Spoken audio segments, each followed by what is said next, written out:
Hi, I'm Catherine, and today we're going to be cleaning my sister-in-law's greasy Polish hair. Just kidding. They could grease up in Canada. Today I'm going to be showing you how you can care for your hair and even get your hair clean using no products, not even any water, only using combs and brushes. And this is actually a very, very old technique, hundreds and hundreds of years old. It's actually known as medieval combing. That's what I'm going to call it in this video anyway. So it's been used since at least the medieval times to keep hair clean using only combs and very little to no products. So this is my sister-in-law Edita, who has agreed to be my lovely model today. And her hair wasn't looking greasy enough to demonstrate this, so I have gone ahead and added in some oil to her scalp to simulate, you know, a greasy hair day. And I'm going to show how you can essentially get your hair looking as if it was just washed using only combs and using this historical technique, which is what people have been doing for a long time, especially, you know, all those women in the Victorian period with very, very long hair. They definitely relied more on brushes and combs to clean their hair rather than water and shampoo like we do today. So let's go ahead and jump into it. So the first step is finger detangling the hair in a dry or relatively dry state. I have done that to the best of my ability.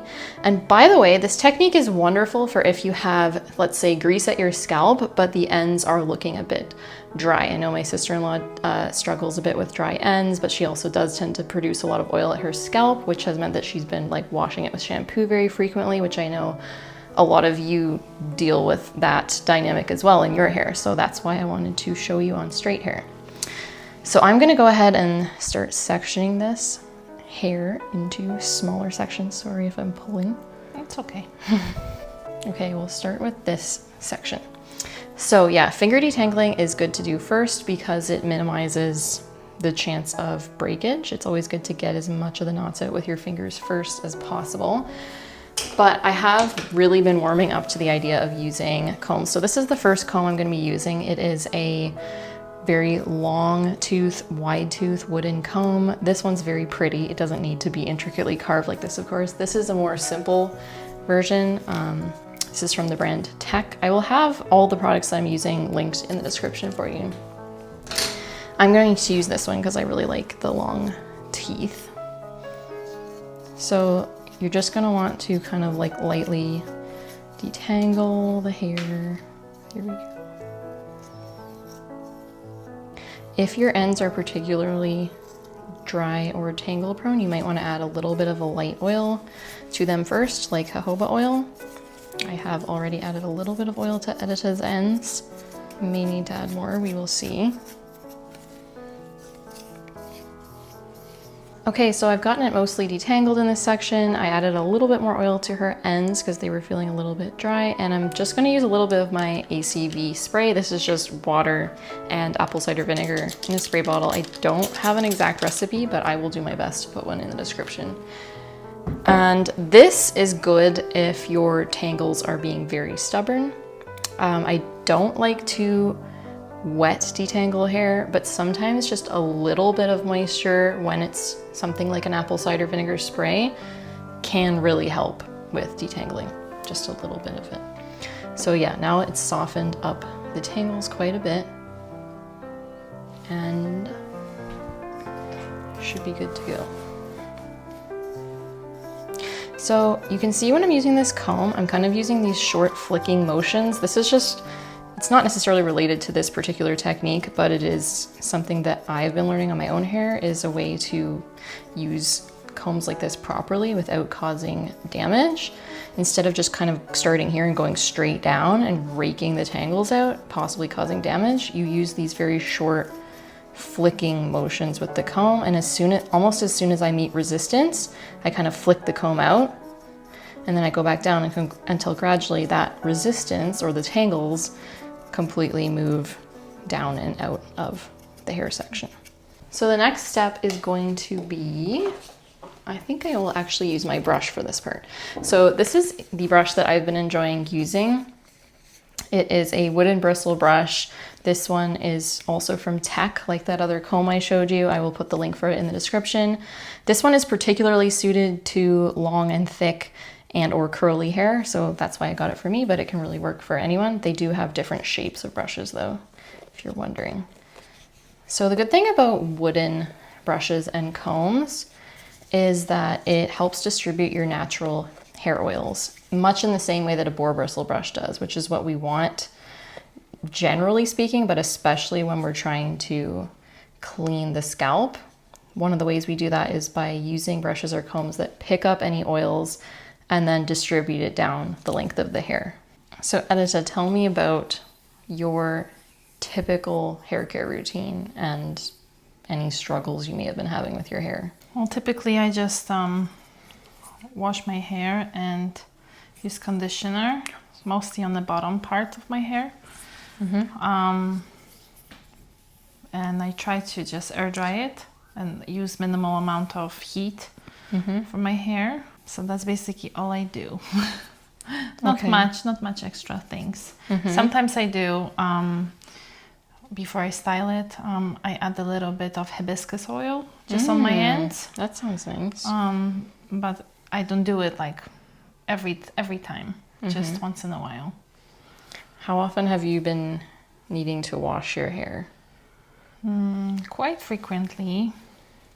I would say probably 3 times a week.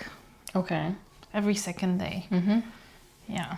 And does it actually like feel greasy on those days when you need to wash it? Pretty much. Yeah. It just doesn't feel fresh. And I know if I don't wash it the next day, and the end of the 3rd day it would be very greasy. So yes. What kind of shampoo have you been using? Just the drugstore kind, regular. Yeah. Like Dove types and some other very known brands. Yeah, the thing about washing hair is that your scalp can often like start producing more oil the more you wash, which I've told you before. Yes. I've let you know before, but I know it's like a struggle. It is. It's a struggle because it's this cycle that we get into. Yes. And for me also is just like I feel like when I wash my hair, I feel like more clean. Yeah. Like the whole body, you know. Yeah, it can be like also a psychological thing. Or like a habit. And also just the smell of a shampoo. Like I really enjoy, you know, having my hair. They are usually up in the ponytail or in the bun, but when I release it, I just love the smell. Yeah. That's true. The shampoos can have very nice smells. Okay, so I have been using this fine tooth wooden comb now. Now that I've gotten the tangles out, I'm now moving on to combing it through, and this is kind of the first step. Now, oftentimes with my hair, for instance, or hair that has not just had oil put in the scalp like I just did with Edita, this could actually be enough to get it looking a lot less oily simply by virtue of combing it through with this fine comb and bringing it all the way down the length of the hair. Now in Edita's case, since I literally just added oil to her hair, we are going to need to move on to the next step, which is using what I'm going to call dry shampoo, but historically this would have been known as hair powder. Here it is. This is my hair powder. This is a mixture of cornstarch, cocoa powder just to darken it up a little bit, and then I added in some essential oils. So tell me what it smells like. It's just whatever it is, it smells delicious. Yeah, it has a nice like fresh fruity smell. So I'm going to be applying this to Edita's hair first. So I'll just use this fluffy barber's brush to apply it, and then I will probably actually dip my comb in this powder and start combing it through. And this is the medieval combing technique. They would have dipped their comb in something and combed it through. Actually, I should probably get a towel. 1 second. Okay, the towel is in place and I am going to powder Edita's hair. So let's talk about this whole hair powdering thing. Obviously, this has been around for quite a while, since this has been at least used since the medieval times. But people tend to think of hair powder the most when it comes to 17th century hair care, sorry, 18th century hair care, or hair care in the 1700s. So in that time period, they were really known for having those huge, elaborate hairstyles. And of course, they didn't have our modern hairsprays. And so they would first literally purposely apply oil or animal fats to their hair. It was actually pomade that was usually made with animal fats, and they would get it looking quite greasy. And then they would apply hair powder on top of that. And the hair powder combined with the hair pomade kind of fused together to create this almost coating on the hair that gave it more volume and gave it more hold. So it was able to stay in those styles. And it was also like pretty healthful for the hair if done properly. It created a protective sort of barrier around the hair strands, so they were less likely to get damaged or break. But today we're just kind of pretending that this is natural oil that we're dealing with. We're not doing the 18th century level of powdering, because their hair would have actually looked fairly powdery. But okay, if you come in closer, you can actually see that already, even without any combing, just with lightly dabbing her hair, it's already looking quite a bit less greasy, which is obviously what we want. And I'm just gonna apply more and then comb it through. And for this, especially for hair around the face, you're going to want to kind of lightly lift up sections of the hair and create new partings and make sure that you're applying the powder into those areas. And that will also be helped once we start combing. And again, this is actually probably like a higher level of oil that we're dealing with today, just for demonstration purposes, than what you would encounter in your own hair, like just when it's your natural oils and sebum. But I myself have been using this technique in my own hair this past winter to help me go a lot longer between washes than I was before. For me, for most of my hair care journey thus far, I was washing my hair once a week, but then I moved it to once every 2 weeks, and lately it's been maybe once a month or even less often than that, because I've been prioritizing this real like historical method of combing the hair and dry cleansing the hair. Okay, so now I'm just going to start combing this powder through. And when I'm using the fine tooth comb, I just want to note that I'm not actually combing it all the way through the length of her hair. I definitely don't do this on my hair because it's curly, and on Edita's hair also, her ends are a little bit more fragile, so I don't want to just like comb it all the way through. I'm going to only comb for like the top half of her length, and then use either my fingers or a wider comb to distribute that along the bottom. So you can see it's already looking quite a bit fluffier and cleaner, but still not perfect, so we're just gonna keep doing this. So now I'm just literally like dipping the comb in the powder.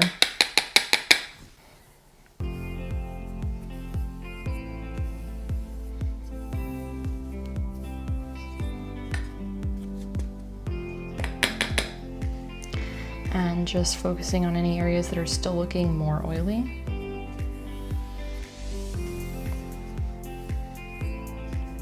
Was this technique used for like high-end aristocracy and that type of people? Definitely.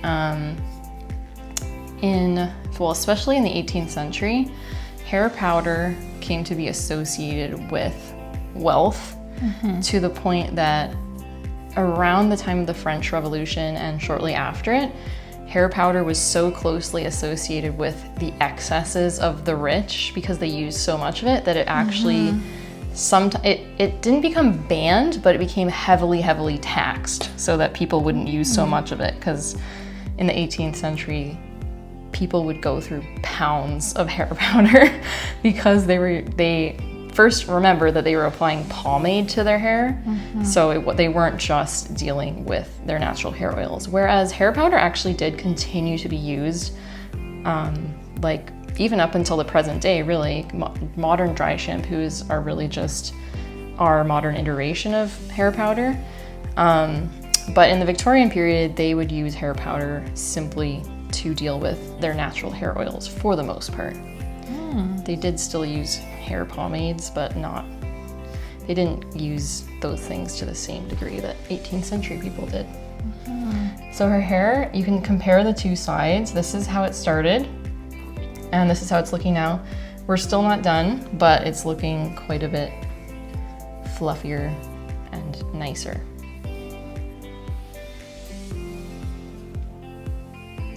Now, would I recommend necessarily doing this on your hair? Like, let's say you have very greasy hair and you don't want to have to wash it yet, so you do this technique. It may not be like the best to do this if you're planning on wearing your hair loose, especially if you have straighter hair or lighter colored hair that tends to show oiliness more than, say, like my type of hair. But I have been using this technique on those days, which is really most days for me when I'm going to be wearing my hair up. This is actually perfect for if you plan on putting your hair into a bun or an updo or a style of some sort, because it really helps your hair hold the style. It essentially behaves the same way that hairspray does. It gives the hair hold and a little more texture. Okay, so I'm just gonna finish up this section and then I'll come back and show you the finished results. Okay, so we're pretty much done this section. Not quite yet. I'm gonna do one more thing, but just to show you the difference, like look at this side compared to this side. I mean, I'll take it out when we're right done, but just like to compare the two sides. Her hair is looking so light and fluffy, and I can't obviously communicate this on the camera, but it feels just so much more moisturized. It's easier to comb all the way through than when I started, because the oils that were up here have now been distributed down, and the combination of the oils with the powder have created this like protective coating over the hairs, which is actually seeming to give them more like slip for detangling. They're just like, the comb is flowing through it more easily. I'll just show you. So far I've gotten it to this point only using this comb, and like I'm almost able to go all the way to the end using the finest tooth, side of this comb. Whereas before it was feeling more tangled and more fragile at the ends. And ends are always fragile. We always want to be careful with them, but it's just, her hair is feeling so much more uniform, basically, I could say, all the way from the top to the bottom, which is essentially what this technique is great for. So as a last step, I'm just going to take this comb.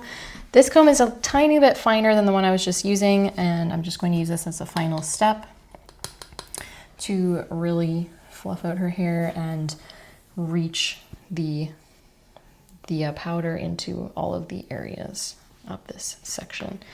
Now, a key when you're doing this technique is you do need to kind of like lift up the top and get down to the under sections.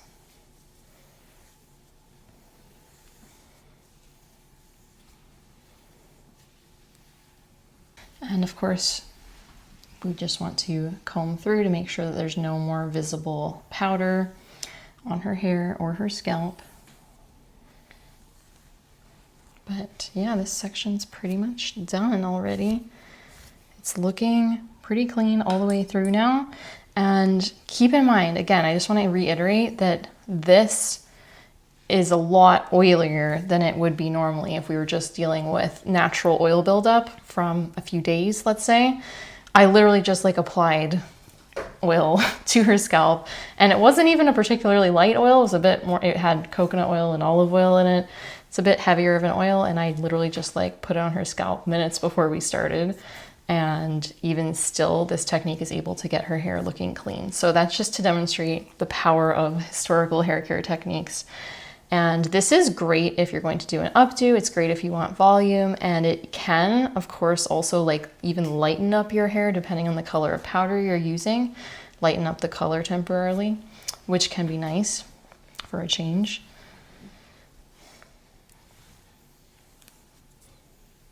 Just do a final comb through here, and then I'll show Edita the mirror.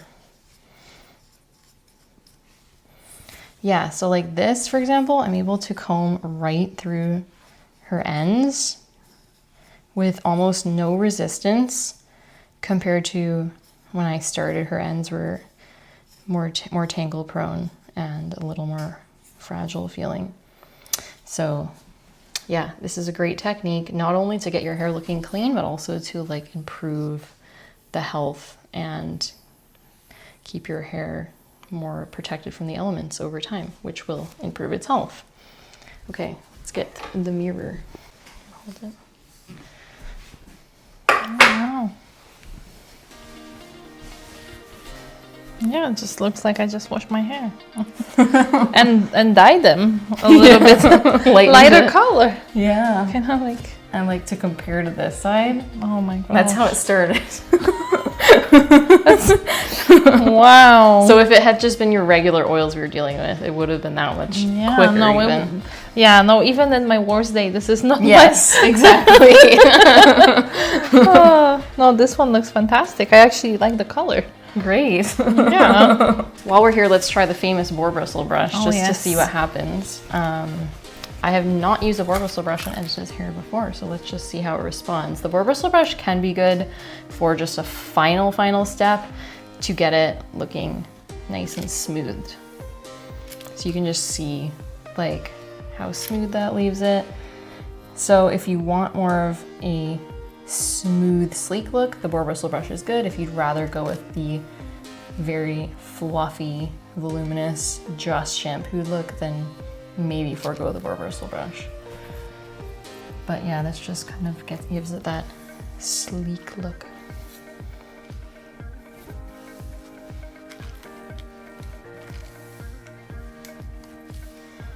Yeah, and wow, this brush is just like gliding through all the way to the end. Okay, just to do a proper comparison here, I'm going to take out the corresponding section of hair on this side, just so you guys can see what we started with and what we finished with using this technique. This age-old, minimalist, historical hair care technique. So this is what we started with. Quite oily, hair is clumping together from all that oil. Also just a lot darker in color from all the oil, versus this side. It's light and fluffy and voluminous, and also lighter in color. And her hair is feeling much more like uniform in texture all the way down, whereas when we started, it was obviously quite oily at the top, and then the ends were still feeling dry and sort of like clinging together more in clumps that were a little more difficult to comb through, versus now it's fluffy all the way to the ends and easy to comb or brush through all the way to the ends. Okay, so while I'm beginning to work on this section of her hair, I just like to give a shout out to my best friend Jessica, who just started an all-natural, amazing skincare company. I have actually been using Jessica's products for years. She has always been very passionate about researching natural skincare products and making them in her own kitchen and giving away jars and jars of it to her friends at Christmas and stuff. And I've always loved her body butter, but she has recently branched out and created entire lines of skincare products with everything you need, from the cleanser. Let me show you actually. So this is the cleanser. It's actually a clay. So basically like everything that I recommend for hair care, her skincare line is like the skincare equivalent of that. So she has a clay-based cleanser that you mix up right at the time, wash your face with. None of her products have preservatives or anything. Then you follow that with a serum. This is her glow serum. It has this lovely golden color because it has sea buckthorn oil in it, but just enough so that it has the benefits, but it won't stain your skin or anything like that. This is a wonderful like glow enhancing anti-aging serum. And then this is her famous body butter. I have been using this very body butter actually in my hair primarily. I love it for my hair for conditioning the ends, but you can also use it on your face. It's just a wonderful multi-purpose product. And then she has an all-natural lip balm and an under-eye serum that has bakuchiol in it, which is essentially like a natural retinol alternative. and it also has caffeine, so it's wonderful for depuffing under your eyes like in the morning. Jessica has done so much research into how to keep her products safe, clean, and effective even without the use of preservatives. So her products are all anhydrous, meaning that they don't contain any water. And she also provides free wooden spatulas and free spoons that are included with the product so that you can avoid introducing bacteria from your hands into the product when you use it. So that is how these products are able to be still totally effective, clean, and long-lasting even without artificial preservatives. So definitely check out Jessica's skincare products if you're in the market for all natural skincare. I will have her website linked in the description for you. Thanks for being here for this demonstration of this hundreds-year-old hair technique that can get your hair looking cleaned and cared for and nice looking without any products, just using combs and brushes and maybe a little bit of hair powder if you need it. Thank you, Edita, for being my model, and I'll see you all in a future video.